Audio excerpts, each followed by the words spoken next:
They backed a truck into my driveway on purpose right at dawn, and the way the engine idled, like someone waiting for a show, I knew this wasn't a mistake. I remember standing on the porch with a coffee gone cold, watching the tailgate down, thinking, this is how small things become a war. My name's Jake Mercer, and that morning the thing I loved most about this house, the little straight shot from the road to the garage, the route my kids used for scooters and dog walks, became the line in the sand. We'd moved into Willow Ridge for the quiet, for a yard that felt like breathing room, not a yard everyone else owned too. I learned quick that neighborhoods are funny that way. Everybody wants to mind your lawn, and none of them want to mind their own business. It started small. A polite note tucked under my windshield wiper about blocking community sight lines, a cone mysteriously appearing at the mouth of my driveway, a glossy HOA flyer slipped in our mailbox about aesthetics and curb appeal. I laughed at first. Who fights over a driveway? Apparently, people who are tired of losing control, people who treat property rules like a religion. Marlene called the first meeting. She's the woman with the award-winner smile and the clipboard, the kind that says, "I'm not difficult. I just know how this should look." She chaired the HOA like it was a jury, and she loved the sound of her own voice. When she and a few others peered over the hedges that week, I said hello like we were neighbors, and she smiled that practice smile and said, "Jake, we need to talk about that contraption in your driveway." She meant the temporary access arm I'd installed after a month of blocked mornings and one too many late pickups, something practical to stop people from using my drive like a shortcut. I'll be honest, inside I was tired. Tired of being polite to people who weren't polite back. Tired of calling the non-emergency line and getting an automated promise that evaporated by afternoon. So I did something stupid and simple. I bought a remote-controlled gate.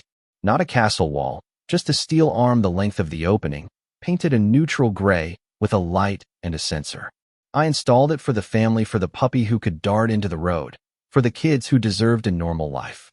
I didn't expect it to be a provocation. But in small towns, simple actions become symbols, and symbols can hurt. When Marlene saw it, she didn't ask, she declared. "I saw," she said. Non-compliant. The HOA sent a letter quicker than you can blink, certified mail, the kind you imagine lawyers wield in movies. Fines started trickling in like a slow leak. 50, then 100, then $300. Each one came with that same tone, the one that made me feel less like a neighbor and more like a case file. The board's logic was neat and surgical. Regulation first, context later. My context didn't fit their checklist. There's a moment in every fight where you can either fold or push back. I'm not arrogant. I always try the quiet way first. I photographed every angle, logged every day someone parked across my drive, recorded calls, saved receipts. It's boring work, but it matters. Documentation is the sort of small mercy that gives you leverage when people decide feelings are more important than facts. I printed the photos and slides and walked into the next HOA meeting with a folder that had been living on my kitchen table like bad mail. The meeting room smelled of coffee and politics.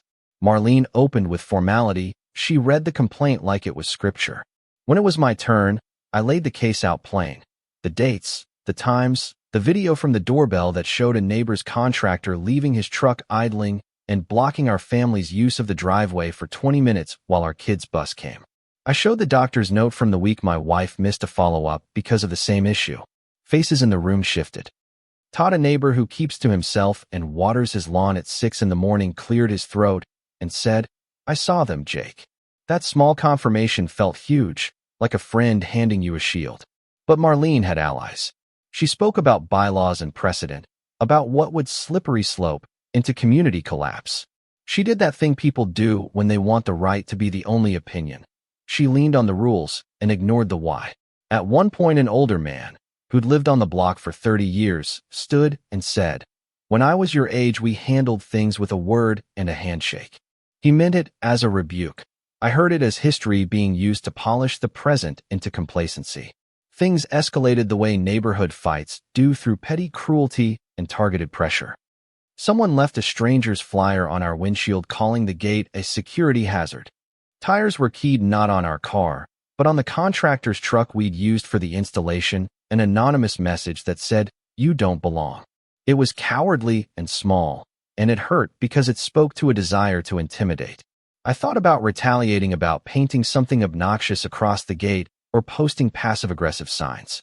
Instead, I called my lawyer. Not to go into full legal war, I wanted a letter that would remind the HOA that rules are supposed to be fair, not weapons. The lawyer's letter did two things. It slowed the fines, and it turned the volume up on the community conversation. Suddenly people were choosing sides, and that's when I understood how fractured things had been under the surface. Some folks said, quietly, "Good for you." Others said, even quieter, "He's making trouble." The difference between those two phrases is the line every community sits on: comfort or courage. I'm not telling you this because I'm proud. I'm telling you because I learned something about stubbornness. There's principled stubbornness, the kind that protects your kids and your peace. And then there's prideful stubbornness, the kind that keeps you arguing until you lose what you were protecting in the first place. I had to find the difference. So I tried to de-escalate. I repainted the arm to match the neighbor's palette, softer tones and a matte finish, less contraption and more blend. I upgraded the sensor so it only flagged parked vehicles and not the mail truck, and I paid for a small plaque explaining its purpose. It was a compromise, and people sometimes hate that more than they hate solutions. But it worked enough. The fines slowed. The letters stopped. Marlene smiled in public, like a wound that had been stitched and covered. The cinematic part came later, the thing that looks good on camera, but is messy in life. It was a Saturday. The sun was low, the kind of late afternoon that makes everything golden. A storm of sorts had been brewing, not angry words this time, but the awkwardness between neighbors who'd seen the chapters of each other's worst and kept score. Marlene walked by, clipboard in hand, her posture a line of perfect control, and she stopped where the pavement met my drive. For a few seconds, we stood there like two actors in a scene that had been written for us without our permission. "You could have told me," she said. Not a question, a judgment. "You could have listened," I said, softer than I felt. She studied the little plaque, the neutral paint, the way the shadow fell across the steel. For a moment, I thought she might say something generous, maybe concede that rules mean less than people. Instead, she shook her head like a small machine and said, "I'm preserving the neighborhood." It was that old word again, preserve, used to cover an instinct to control. Then something unexpected happened. Todd stepped out from behind his hydrangeas with a folding chair and a cold bottle he'd clearly been saving for this exact afternoon, and he handed it to me like a peace offering without ceremony. "It does help with the morning traffic," he said, and for 2 seconds the whole fight felt ridiculous, like children playing tug-of-war over a toy they'd outgrown. We didn't hug. We didn't settle everything. But when I opened the gate that evening, the click of metal felt like the best kind of small victory, practical, quiet, not meant to prove a point, but to let a family live. Marlene waved, a small, guarded motion.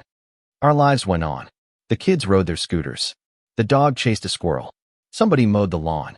Reality, messy and stubborn, patched itself back together. Here's the thing I want you to take with you. Community boundaries are real, legal ones, social ones, emotional ones, and they all need tending. If you lean on a rule without the humanity behind it, you'll break people in ways you can't fix with bylaws. If you protect your home without understanding the cost, you'll lose the thing the home was for. The line between right and wrong is often a thread, and sometimes the bravest thing is not to yank it, but to stitch it back. So what would I do differently? I'd have talked sooner, really talked. Not lectured about why a gate matters, about mornings missed, and fears not easily explained. I'd have walked my neighbors through the problem before I made a permanent fix. And if that failed, I'd still document every step. Documentation isn't distrust, it's a map of what happened when things go sideways. If you've been through something like this, a small fight that turned huge, a person who weaponized rules, a neighbor who became an antagonist, tell me what you did. Was the compromise worth it? Did you stand your ground? Did you lose something you couldn't get back? Drop a comment and tell the story, because these aren't just our fights, they're examples for other folks trying to keep their houses and their peace.